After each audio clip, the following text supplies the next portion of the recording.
तो भाई साहब आप लोगों को पता होगा कि सोशल मीडिया पर फेमस होने के लिए कुछ अलग करना पड़ता है, कुछ नया करना पड़ता है। लेकिन अगर आपको इंस्टाग्राम पर फेमस होना है तो उसके लिए आपके पास कुछ हो या ना हो कोई फर्क नहीं पड़ता, बस उस वीडियो में एक लड़की और लड़का होना चाहिए। बहुत से निब्बा निब्बियाँ शादी करके फेमस हो रही है और बहुत सी लड़कियां कलवा को अपना बॉयफ्रेंड बना के फेमस हो रही है, और कोई तो भाई कंटेंट को पैदा करके फेमस हो रहा है।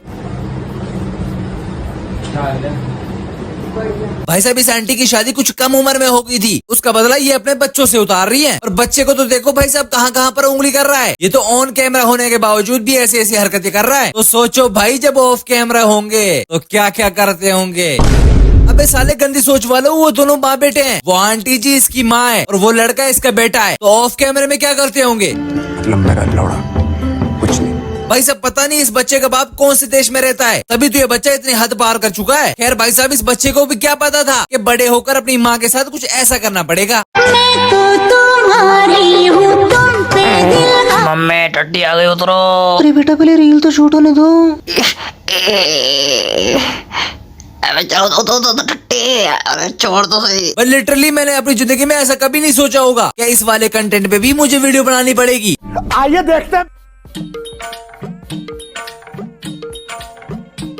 भाई साहब यहाँ पर इस अंकल का काम यहीं पर खत्म होता है। इसके बाद इसकी पत्नी को चाहिए एक लड़का, क्योंकि भाई साहब शादी के बाद तो ये अपना बॉयफ्रेंड बना ही नहीं सकती। अब इसको एक यंग लड़के के लिए अपना शैतानी दिमाग घुमाया, फिर अपने एक बच्चे को जन्म दिया। लेकिन भाई साहब बच्चे को बड़े होने तक आंटी जी ने पता नहीं अपने आप को कौन से फ्रिज में रखा था।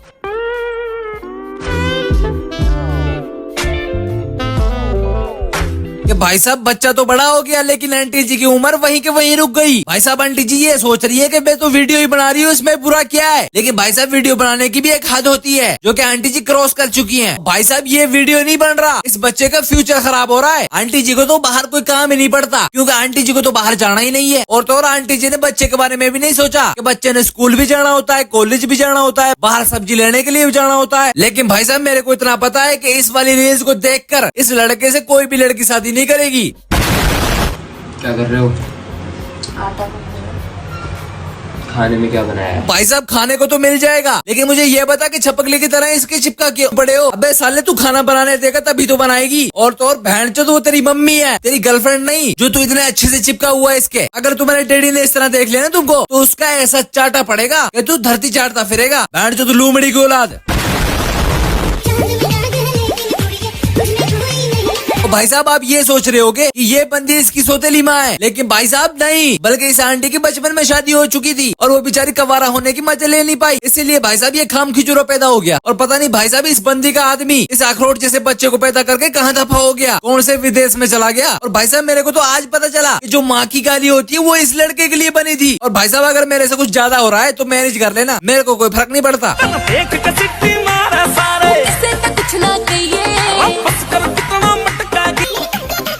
ओ आंटी जी अगर तुम्हें नाचने का शौक है तो आराम से नाचो, तसल्ली से नाचो, सब्र से नाचो, लेकिन अपने पीछे तुम इस पिल्ले को क्यों खड़ा कर देती हो कैमरा पकड़ा कर। मेरे ख्याल से आंटी जी को ट्राइपॉड खरीदने का बजट नहीं था, ये बहनचोद माँ के रिश्ते को मट्टी में मिला रहे एकदम से। भाई साहब मैं तो ये इंतजार कर रहा हूँ कि इन लोगों पर केस कब होगा। हम अपनी वीडियो में अपनी जबान को इधर उधर कर देते हैं तो भाई स्ट्राइक मार देता है यूट्यूब। भाई क्यों हमारे साथ ही क्यों होता है ऐसा। भाई मैं अपनी जबान को इधर उधर हिलाने से पहले 10 मरतबा सोचता हूँ कि साला मुझे कोई 302 के केस में अंदर ना करवा दे। लेकिन भाई साहब ये लीचड़ लोग इस तरह की हरकतें करके पैसे कमा रहे हैं, और भाई इन लोगों पर कोई तो केस करवा दो। किस तरह ये अनाप शराब हरकतें करे जा रहे हैं। या गर्लफ्रेंड और बॉयफ्रेंड होता तो समझ में आ जाता, लेकिन माँ बेटे के रिश्तों को इस तरह क्यों खराब कर रहे हैं ये लोग। मैं तुम लोगों को पहले बता रहा हूँ, जनता इन लोगों को माफ नहीं करेगी। जनता माफ नहीं करेगी।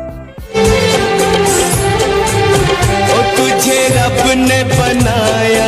भाई साहब सभी लोगों को रब ने बनाया है। अगर इस आंटी ने अपने आदमी को रोक लिया होता तो आज ये अपने बच्चों के साथ इस तरह की हरकतें ना कर पाती। आदमी भी बड़ा बहनचोद है जो इनको वीडियोस बनाने देता है, लेकिन इस आंटी की भी अलग ही टेक्निक चलती है। भाई साहब व्यूज लेने का एक नया तरीका है। जब इस अंकल और आंटी की वीडियोस पर व्यूज नहीं आते तो ये आंटी अपना शैतानी दिमाग घुमाती है, अपने बच्चे के साथ ही बॉयफ्रेंड जैसी हरकतें करने लग जाती है। इनको शर्म नहीं आती ना, बिल्कुल भी नहीं आती, बड़े बेशर्म है बहनचोद। हाँ जी, ये मेरी माँ जी। भाई सबको पता है, बताने की क्या जरूरत है। निहायत ही लीचड़, गंदा और बेगलत इंसान है और माँ इसकी 2 कदम आगे चलती है। आंटी जी मैं तो तुमसे ये कहना चाहता हूँ कि कुछ अलग करने के चक्कर में टट्टी मत खा लेना। हमें तो लूट लिया मिलके इश्क वालों ने। और भाई साहब इन लोगों का कंटेंट बहुत ही अच्छा है। इन लोगों को अपनी हर वीडियो में ये बताना पड़ता है कि हम दोनों माँ बेटे हैं। इस तरह करने से ज्यादा व्यूज आएंगे, ज्यादा पैसे बढ़ेंगे। लेकिन इन लोगों को नहीं पता कि इस तरह की हरकतें करने से इनको गालियां पड़ने वाली हैं। इस तरह की हरकतें करने की वजह से इन लोगों ने अपने कमेंट भी ऑफ कर रखे हैं। ना कोई कमेंट कर पाएगा, ना कोई गाली दे पाएगा। यहाँ पर भी आंटी जी ने अपना शैतानी दिमाग यूज करा है। भाई इन लोगों को पता है कि इस तरह के काम करने से, इस तरह की वीडियोस बनाने से लोग गाली देने वाले हैं, लेकिन फिर भी करेंगे ना, बिल्कुल नहीं रुकना। क्यों? क्योंकि हम बेगरत हैं, हम चूतिया हैं। तुम्हें शर्म है कुछ? तुम पहले भी इतनी खूबसूरत थी या वक्त ने किया कोई हंसी सितम? भाई तुम लोगों को मैं सच बता रहा हूँ, इन लोगों के जितने भी इंस्टाग्राम पर फॉलोवर्स हैं, जितने भी यूट्यूब पर सब्सक्राइबर्स हैं, व्यूवर्स ने इन लोगों को इसलिए फॉलो कर रखा है कि हम लोग कमेंट में तो गाली दे नहीं पाते। इनकी वीडियोस को देखकर यहीं पर गाली दे देंगे सालों को। इन लोगों को फॉलो करने का मतलब गाली देना होता है। अगर ये लॉजिक समझ में नहीं आया तो मुझे कमेंट कर देना, मैं समझा दूंगा अच्छे से। तुम पहले भी इतनी खूबसूरत थी या वक्त ने किया कोई हंसी सितम? ना ना भाई, तुम्हें निकालने से पहले भी मैं ऐसी थी और अभी भी ऐसी हूँ। गंदी, बेगरत, बेदसूरी, बेहया, बेशरम, बेअकल और तो और पता नहीं क्या क्या। भाई मैं तो तुमसे ये कह रहा हूँ, तू पढ़ाई पे ध्यान दे, वरना तू फेल हो जाएगा। कि बच्चा छोटे से बड़ा हो गया, लेकिन माँ की एज वहीं के वहीं पर रुकी रहेगी।